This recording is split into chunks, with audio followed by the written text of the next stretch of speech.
Le prince heureux d'Oscar Wilde. Au sommet d'une haute colline, dominant la ville, se dressait la statue du prince heureux. Tout entier, recouvert de minces feuilles d'or, il avait 2 brillants saphirs en guise d'yeux, et à la poignée de son épée brillait un gros rubis rouge. L'admiration qu'on lui portait était générale. Il était beau comme un coq de girouette, fit remarquer l'un des échevins, qui souhaitait se faire une réputation d'amateur d'art. Quoique de moindre utilité, ajouta-t-il, car il craignait bien à tort qu'on l'accusât de manquer d'esprit positif. Pourquoi ne peux-tu faire comme le prince heureux ? Demanda une maman à son petit garçon qui pleurait pour voir la lune. Jamais il ne songerait à pleurer pour obtenir quoi que ce soit. Je suis content qu'existe au monde un être vraiment heureux, bredouilla un déçu en contemplant la merveilleuse statue.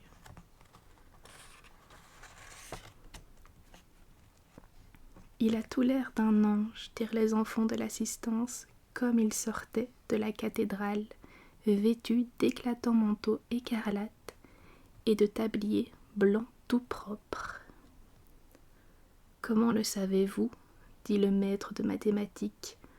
Vous n'en avez jamais vu. Ah, mais si, dans nos rêves, répondirent les enfants. Le maître de mathématiques fronça les sourcils et prit un air sévère, car il n'approuvait pas que les enfants rêvassent. Un soir, il advint qu'un petit martinet vola par-dessus la ville. Ses amis étaient partis pour l'Égypte 6 semaines plus tôt, mais il s'était attardé par amour pour une très belle plante de la famille des roseaux. Il l'avait rencontrée au printemps, alors qu'il descendait la rivière à la poursuite d'un gros papillon jaune, et avait été si séduit par la sveltesse de sa taille qu'il s'était arrêté pour lui parler. « Vous aimerais-je » avait dit le martinet qui aimait à jouer franc jeu. Et la plante s'était inclinée très bas. Alors il s'était mis à voleter tout autour d'elle, effleurant de ses ailes l'eau qui couvrait de ridules argentées. C'est ainsi qu'il lui fit sa cour, et celle-ci dura tout l'été. Que voilà un attachement ridicule, gazouillaient les autres martinets. Il n'a pas le sou, puis sa famille est trop nombreuse. Et en vérité, la rivière regorgeait de roseaux. L'automne venu, tous les martinets s'en étaient allés. Après leur départ, se sentant seul, il avait commencé à se lasser de sa dame. Elle n'a pas de conversation, et je crains que ce ne soit une coquette, car elle ne cesse de minauder avec le vent. De fait, chaque fois que le vent soufflait, la plante se répandait en révérences des plus gracieuses. Sans doute est-elle fort attachée à son intérieur, poursuivit-il, mais comme j'aime à voyager, ma femme se devra d'aimer les voyages. M'accompagnerez-vous ? Lui demanda-t-il enfin. Mais elle fit non de la tête. Elle était trop attachée à sa demeure. « Vous vous êtes joué de moi, s'écria-t-il. Je pars pour les pyramides. À vous revoir. » Et il s'envola. Tout le jour il vola, et le soir il parvint à la ville. « Où m'installer ? dit-il. J'espère que la municipalité aura fait des préparatifs. » C'est alors qu'il aperçut la statue, tout en haut de la colonne. « Je vais m'installer là-haut, s'écria-t-il. La situation est excellente et l'air frais ne manque pas. » Il alla donc se percher entre le pied du prince heureux. « J'ai une chambre en or, murmura-t-il, en regardant tout alentour. Il se préparait à s'endormir quand, à l'instant précis où il allait abriter la tête sous son aile, une grosse goutte d'eau lui tomba dessus. « Comme c'est bizarre !» s'écria-t-il. « Pas un nuage au ciel, les étoiles brillent de tous leurs éclats, et voilà qu'il pleut. Décidément, il fait bien mauvais dans le nord de l'Europe. Mademoiselle Roseau aimait la pluie, mais par pur égoïsme. » Une deuxième goutte tomba. À quoi sert donc une statue si elle ne protège pas de la pluie ? Je m'en vais chercher quelque bonne cheminée. Et il résolut de prendre son envol. Mais avant qu'il ait les ailes déployées, une troisième goutte tomba. Il leva les yeux et découvrit... Ah, que découvrit-il donc ? Les yeux du prince heureux étaient emplis de larmes, et des larmes coulaient le long de ses joues d'or sous la lumière de la lune. Son visage était si beau que le petit Martinet se sentit envahi de pitié. « Qui êtes-vous ? demanda-t-il. « Je suis le prince heureux. »« Alors pourquoi pleurez-vous ? demanda le Martinet. « Vous m'avez complètement trempé. » « Lorsque j'étais en vie et que je possédais un cœur d'homme, répondit la statue, j'ignorais ce que c'était que les larmes, car je vivais au palais de Sans Souci, où le chagrin n'a pas le droit de pénétrer. Pendant le jour, je jouais dans le jardin avec mes compagnons. Le soir, je menais le bal dans le grand salon. Le jardin était ceint d'un mur fort imposant, mais jamais je ne me souciais de demander ce qui se trouvait derrière. Tout était si beau autour de moi. Mes courtisans m'appelaient le prince heureux, et si le bonheur n'est rien d'autre que le plaisir, oui, j'étais heureux. Ainsi je vécus, ainsi je mourus. Et maintenant que je suis mort, on m'a installé ici, tellement haut que je peux voir toute la laideur et toute la misère de ma ville. Mon cœur a beau être fait de plomb, comment ne pleurerais-je ? Quoi ? Il n'est pas en or massif, se dit le Martinet à part lui. Sa politesse l'empêchait d'exprimer à voix haute des remarques personnelles. Là-bas, poursuivit la statue d'une voix basse et musicale, là-bas dans une petite rue, il est une pauvre maison. Une des fenêtres est ouverte, et à travers elle, je distingue une femme assise à une table. Son visage est mince et lasse, et ses mains sont rugueuses et rouges, toutes piquetées par l'aiguille, car elle est couturière.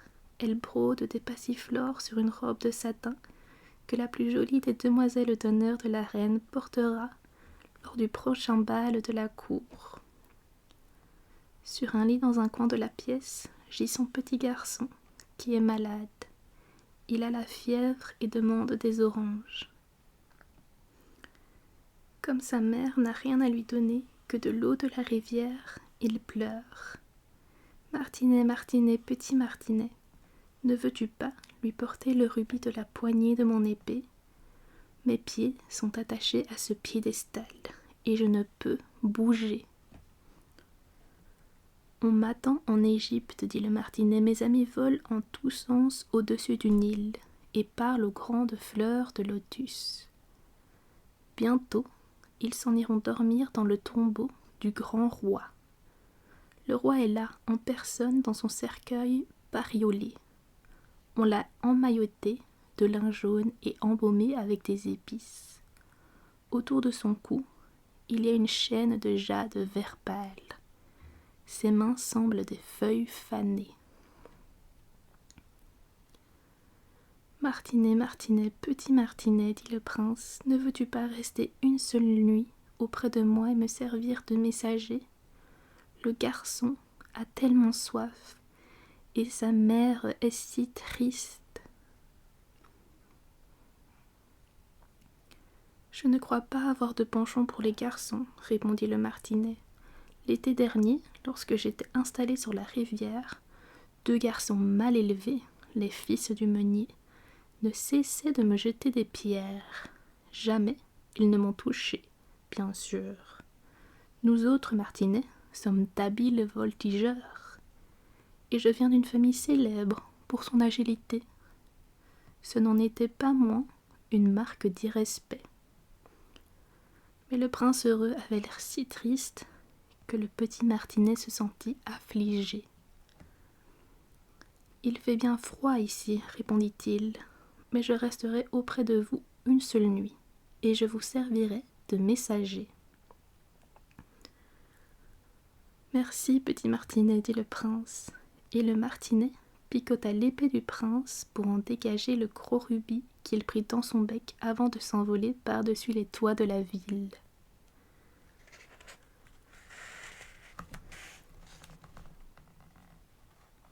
Il passa devant la tour de la cathédrale où étaient sculptés les anges de marbre blanc. Il passa devant le palais et entendit la rumeur de la danse. Une belle jeune fille sortait sur le balcon avec son amoureux.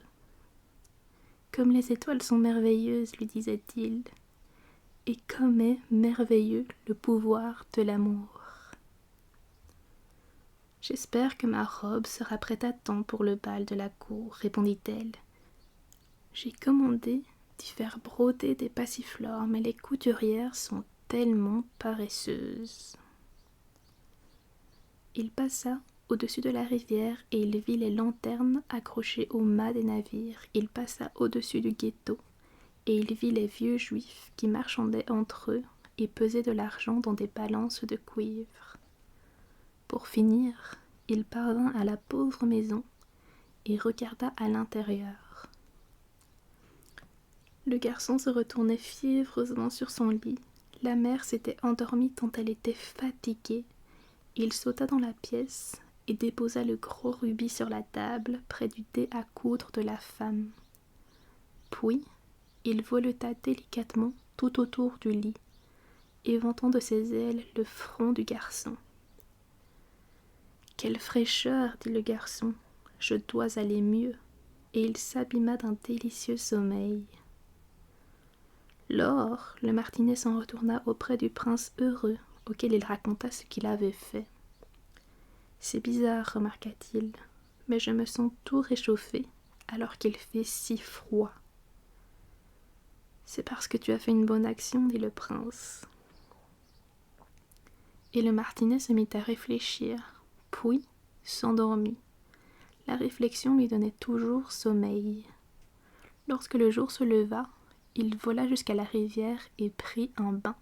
« Quel phénomène remarquable !» dit le professeur d'ornithologie qui traversait le pont. « Un martinet en hiver !» Et il écrivit une longue lettre à ce sujet dans le journal local.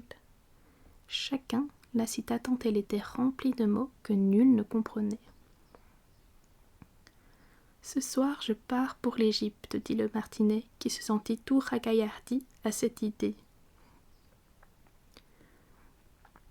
Il visita tous les monuments publics et demeura un long moment au sommet de la flèche de l'église. Partout où il se rendait, les moineaux piaillaient et se disaient l'un à l'autre « Quel étranger de mine distinguée !» Aussi s'amusait-il beaucoup. Lorsque la lune se leva, il vola une nouvelle fois vers le prince heureux. « Avez-vous quelque commission à porter en Égypte ?» lança-t-il. « Je pars à l'instant. »« Martinet, Martinet petit, Martinet, dit le prince, ne veux-tu pas rester avec moi une nuit de plus ?»« On m'attend en Égypte, répondit le martinet.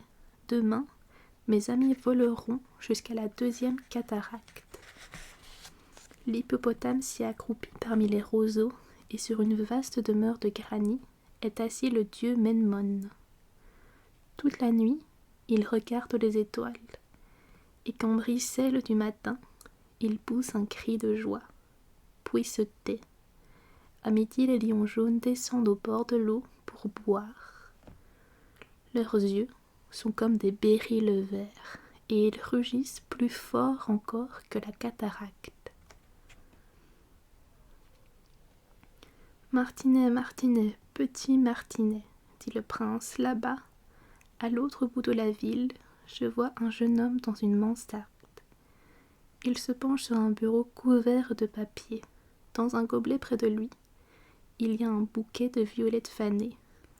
Ses cheveux sont bruns et crépus, ses lèvres rouges comme la grenade, et il a de grands yeux rêveurs. Il essaye de finir une pièce pour la directeur du théâtre, mais il a trop froid pour continuer à écrire. Il n'y a pas de feu dans l'âtre, et la faim l'a fait s'évanouir. J'attendrai auprès de vous une seule autre nuit, dit le Martinet qui avait vraiment bon cœur. Lui porterai-je un autre rubis ? Hélas, je n'ai plus de rubis à présent, dit le prince. Mes yeux sont tout ce qui me reste. Ils sont faits de rares saphirs qu'on a rapportés de l'Inde il y a 1000 ans. Arrache-en un et apporte-le-lui. Il le vendra à un bijoutier. Il achètera du bois et il finira sa pièce. Cher prince, dit le Martinet, je ne peux pas faire cela. Et il se mit à pleurer. Martinet, Martinet, petit Martinet, dit le prince, fais ce que je t'ordonne. Le Martinet, ayant arraché l'œil du prince, s'envola vers la mansarde de l'étudiant. Il était bien facile d'y entrer à cause d'un trou dans le toit. Le Martinet s'y engouffra et pénétra dans la pièce. Le jeune homme avait enfoui sa tête entre ses mains. Aussi n'entendit-il pas le battement des ailes de l'oiseau. Mais quand il leva les yeux, il découvrit le beau saphir posé sur les violettes fanées. « On commence à m'apprécier, s'écria-t-il. Cela sera venu de quelques fervents admirateurs. Je peux finir ma pièce maintenant. » Le jour suivant, le Martinet descendit jusqu'au port, perché sur le mât d'un grand vaisseau. Il contempla les matelots qui, à l'aide des cordes, hissaient de vastes coffres hors de la cale. « Oh, hisse !» criait-il chaque fois qu'un coffre s'élevait. « Je m'en vais en Égypte !» s'écria le Martinet, mais personne ne lui prêtait attention. Quand la lune se leva, il s'en revint auprès du prince heureux. « Je suis venu vous faire mes adieux, lança-t-il. « Martinet, Martinet, petit Martinet, dit le prince, ne resteras-tu pas une nuit de plus auprès de moi ? C'est l'hiver, répondit le Martinet, et bientôt la neige glaciale sera là. En Égypte, le soleil est chaud sur les verts palmiers. Les crocodiles sont allongés dans la boue et regardent paresseusement autour d'eux. Mes compagnons bâtissent un nid dans le temple de Baalbec, et les colombes roses et blanches les regardent en roucoulant entre elles. Cher prince, il faut que je vous quitte, mais jamais je ne vous oublierai.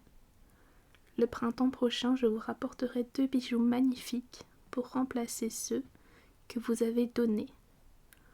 Le rubis sera plus rouge qu'une rose rouge, et le saphir aussi bleu que la mer intense. En bas, sur la place, se tient une petite marchande d'allumettes, dit le prince heureux. Elle a laissé ses allumettes tomber dans le caniveau, et elles ont toutes été gâtées. Son père la battra si elle ne rapporte pas d'argent à la maison. Et elle pleure, elle n'a ni chaussures ni bas, et sa petite tête est nue. Arrache-moi mon autre œil, donne-le lui, et son père ne la battra plus. Je resterai une nuit de plus auprès de vous, dit le Martinet. Mais je ne peux pas vous arracher votre œil, vous seriez complètement aveugle. Martinet, Martinet, petit Martinet, dit le prince, fais ce que je t'ordonne. Ayant arraché l'autre œil du prince, le martinet s'élança. Il passa comme une flèche près de la marchande d'allumettes et lui glissa le joyau dans la paume de la main. « Oh, le joli morceau de verre !» s'écria la petite fille qui rentra chez elle en riant. Alors le martinet retourna auprès du prince. « Maintenant que vous voilà aveugle, je resterai toujours auprès de vous. »« Non, petit martinet, dit le pauvre prince, il faut que tu partes pour l'Égypte. »« Je resterai toujours auprès de vous, dit le petit martinet, qui s'endormit auprès du prince. Pendant toute la journée du lendemain, il lui conta ce qu'il avait vu en d'étranges contrées. Il lui parla des longues rangées d'ibis rouges, debout au bord du Nil, qui happent dans leur bec des cyprins dorés, du sphinx qui est aussi vieux que le monde lui-même. Il vit dans le désert et connaît toutes choses, des marchands qui marchent à pas lents aux côtés de leurs chameaux et tiennent à la main des chapelets d'ambre, du roi des montagnes de la lune, qui est noir comme l'ébène et adore un vaste cristal, du grand serpent vert qui dort dans un palmier et se fait nourrir de gâteaux au miel par 20 prêtres, et aussi des pygmées qui, montés sur de larges feuilles plates, voguent à travers un grand lac et mènent une guerre perpétuelle contre les papillons. « Cher petit martinet, dit le prince, tu me parles de merveilles, mais rien n'est plus merveilleux que la souffrance des hommes et des femmes. La misère excède tout mystère. Vole au-dessus de ma ville, petit martinet, raconte-moi ce que tu vois là-bas. » Et le martinet survola la grande ville. Il vit les riches s'égayant dans leurs splendides demeures, tandis que les mendiants restaient assis devant les grilles. Il vola par de sombres ruelles et vit les faces blêmes des enfants affamés qui fixaient distraitement les rues noires. Sous l'arche d'un pont, 2 petits garçons, pour se réchauffer, se serraient dans les bras l'un de l'autre. « Comme nous avons faim, dirent-ils. »« Interdit de dormir ici, cria le veilleur. Et ils s'en allèrent sous la pluie. Alors le martinet s'en revint conter au prince ce qu'il avait vu. « Je suis couvert d'or fin, dit le prince, il faut que tu l'enlèves feuille à feuille et que tu en fasses don à mes pauvres. Les vivants s'imaginent toujours que l'or peut les rendre heureux. » Une à une, le martinet détacha les feuilles d'or jusqu'à ce que le prince heureux eût pris un aspect tout terne et gris. Une à une, il portait aux pauvres les feuilles d'or, et les visages des enfants en devenaient plus roses. Ils se mettaient à rire et à jouer en pleine rue. « Nous avons du pain maintenant, s'écriait-il. » Puis vint la neige, et le gel après la neige. Les rues semblaient faites d'argent tant elles luisaient, étincelaient, tels des poignards de cristal. De longs glaçons pendaient aux avant-toits des maisons. Tout le monde se promenait en fourrure, et les petits garçons, coiffés de casquettes cramoisies, patinaient sur la glace. Le pauvre petit martinet avait de plus en plus froid, mais il ne voulait pas quitter le prince. Il l'aimait trop tendrement. Lorsque le boulanger regardait ailleurs, il becquetait des miettes à la porte de la boulangerie et tentait de se réchauffer en battant des ailes. Mais au bout du compte, il sut qu'il allait mourir. Il eut tout juste la force de voler une fois de plus jusqu'à l'épaule du prince. « Au revoir, cher prince, murmura-t-il. Me laisserez-vous baiser votre main ? » « Petit martinet, je suis heureux que tu partes enfin pour l'Égypte, dit le prince. Tu es resté ici trop longtemps, mais tu dois me baiser les lèvres, car je t'aime. »« Ce n'est pas en Égypte que je vais, répondit le martinet. Je vais à la maison de la mort. La mort n'est-elle pas la sœur du sommeil ? » Et il baisa les lèvres du prince heureux avant de tomber mort à ses pieds. À cet instant, un étrange craquement se fit entendre à l'intérieur de la statue, comme si, Quelque chose s'y était brisé. Oui, le cœur de plomb venait de se fendre en 2 morceaux. Sans doute était-ce la faute d'un gel terriblement dur.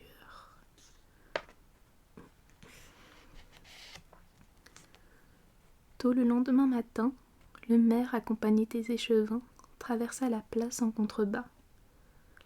Lorsqu'ils passèrent devant la colonne, il leva les yeux vers la statue. « Mon Dieu, le prince semble en bien piteux état, dit-il. »« Piteux état en vérité, » s'exclamèrent les échevins qui étaient toujours d'accord avec le maire, et ils montèrent l'examiner. Le rubis est tombé de son épée, ses yeux ont disparu.